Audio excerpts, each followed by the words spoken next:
The Jags won that Week 5 game by 21 points, and Leonard Fournette had his best game of the season, rushing for a career-high 181 yards. That's the most rush yards by any rookie against the Steelers in the 85-year history of the franchise. For more on his record-setting performance in that game, we bring in Mr. Too Tough for a Worm Hat, Jeff Darlington. Looking good, Jeff. Well, Sam, when the Jaguars were considering drafting Leonard Fournette with the 4th overall pick earlier this year, head coach Doug Marrone loved the idea of having a running back who could pound the ball in January when it's nasty outside. Well, here we are. Fournette was just behind me with no sleeves on, looking like he can handle the cold weather. But he's not just proving he can handle the cold weather. He has already proven that he can handle the Steelers.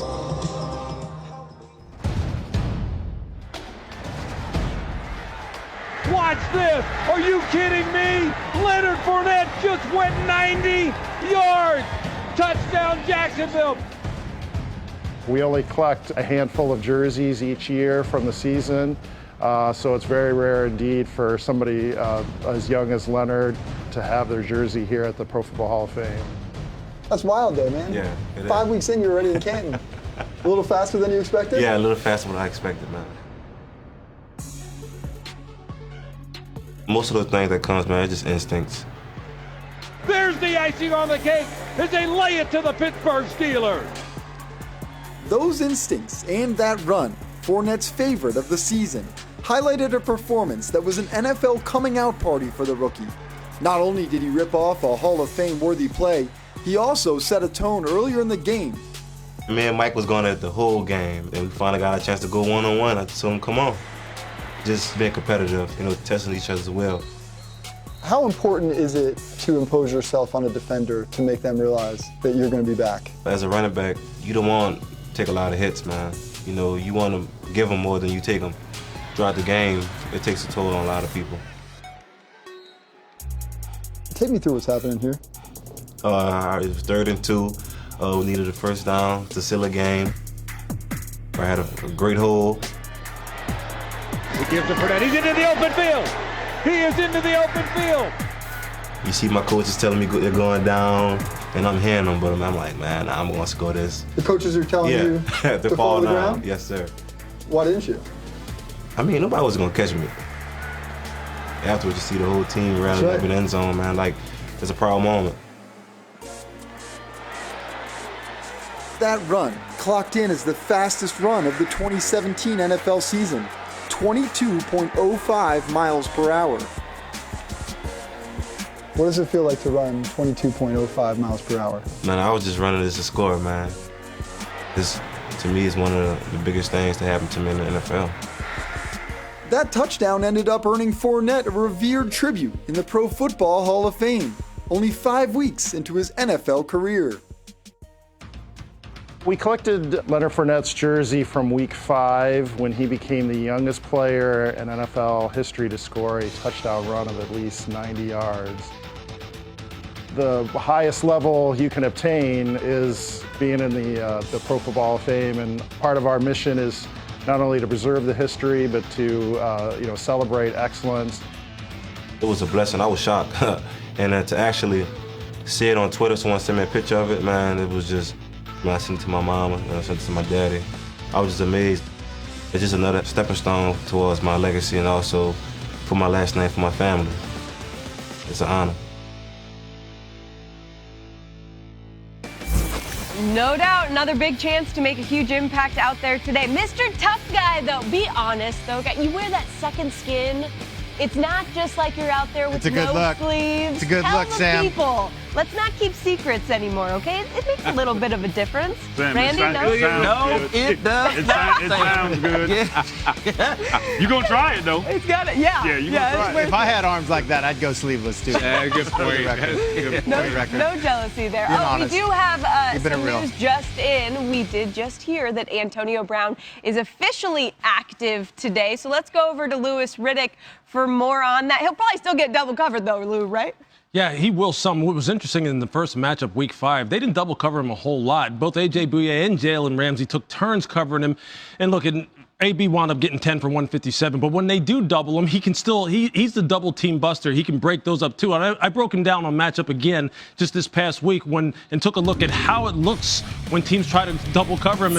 And here in this situation, what the Jaguars are doing here, they're disguising to make it look like they're going to play single high cover 1. And that's really what their staple coverage is. It's what they like to do a lot of, play 8 in the box and then just play 3 deep behind it. But then they roll the 2-man here and try and play him underneath with A.J. down here at the bottom of the screen and then roll over the top of him with the safety to really give him some cushion down the field and particularly outside the numbers. But with Antonio Brown, it really doesn't matter because this is a guy who's so good coming off the line of scrimmage and so good at the move point. He can really still get what he wants out of the route here. And you see it right here, how he comes out of the break so fast and so precise. And what happens here, and Charles was just talking about this a little bit earlier, as far as when you stack defensive backs, it really gives them a problem. He gets trapped behind him and he really doesn't have any leverage on him. So now Antonio has a 2-way go on him. And now he just breaks real quick on the 7 route. And AJ isn't really in a good position to slice underneath the route with the safety over the top. And he does this over and over again, no matter what team he plays. If you try and roll up on him and play cover 2, you try and play two-man, it doesn't matter with Antonio. As long as he's healthy, you're going to have a tough time slowing this guy down. Yeah, Lou, but that's the big question is how healthy is he out there today? We'll keep you updated throughout the show and show you when he gets out there to start warming up. But let's get back to Leonard Fournette. I mean, we saw the impressive performance that he had against the Steelers last time. But, Charles, when you look at him out there today, what is it that you think makes him so successful against this defense? Well, he doesn't shy away from contact. That's the one. You saw him break the run we showed earlier where he's telling the defender, come on, man, let's do it. You know what I'm saying? Let's meet up. But his speed, of course, you saw he had when they saw the speedometer on this guy, he was running 22 miles an hour. So he has the speed, the breakaway speed to get away from defenders. But I think the most important thing for him today is because of the way I think that Pittsburgh Steelers are going to play them 8 in the box, he's going to have to pick up the blitz. And if you watch him here, standing here beside Blake Bortles, his responsibility is to pick up this backer coming through the A-gap. So steps up, misses that block, which is going to be important because Blake Bortles is going to be pressured all day. He needs to be able to trust his running back that he's going to have his back. Here he is, slides over, helps out on Joey Bosa. That's good. And this is going to be important because it sets up screens. Got to pick up the blitz. But when the defense thinks that you're going to step up there to get a block, let him go. You throw the ball to him and let him have his way down the field with open lanes and picking up yards after the catch. Here he is again sliding. Looks like he's going to slide protection to pick up the backside end. Nope, it's a screen. Get this guy the ball as many times as you can, whether you're handing the ball off to him or whether you're throwing it to him in screen. But first, he's going to have to pick up that blitz, and that'll set up the screen game. You know, I was talking about last week about him running with the 8-9-man box and didn't care how many people you put in there. You know, I can really see the Pittsburgh Steelers really doing the same thing. Some of the pictures that y'all showed, a lot of guys were just out of place when they had an 8-9-man box. So I think that Coach Tomlin and his team will definitely come ready to play. They didn't come ready to play back earlier in the season. But I think that with everything that Fournette does for the Jags, why not put the ball in Blake Bortles' hand and make him beat you? He hasn't really showed a lot of good things this year of him handing that ball off that gives people confidence that the Jags can go in Pittsburgh and win this game. Well, Blake Bortles has kind of had a roller coaster year, and a lot of people make fun of him for, all different things. He's like that hot button guy. But there is a lot of good that he does. I mean, even last week, he outgained Leonard Fournette, who we all agree is one of the best backs in football. He actually runs for first downs and does it very effectively. Threw for 88 yards last week, ran for 89. This is a big first down conversion that he gets with the legs. I think he actually trusts his legs more than he trusts his arms sometimes, and you can't do that against the Steelers. Here's just a simple 73X shallow cross. Look, he's got the shallow, had the guy in the curl. He decides just to run the ball. Also, another one right off the run game, a naked bootleg. Yes, I know they're trying to throw the magician shot backside to the tight end, but look at that comeback.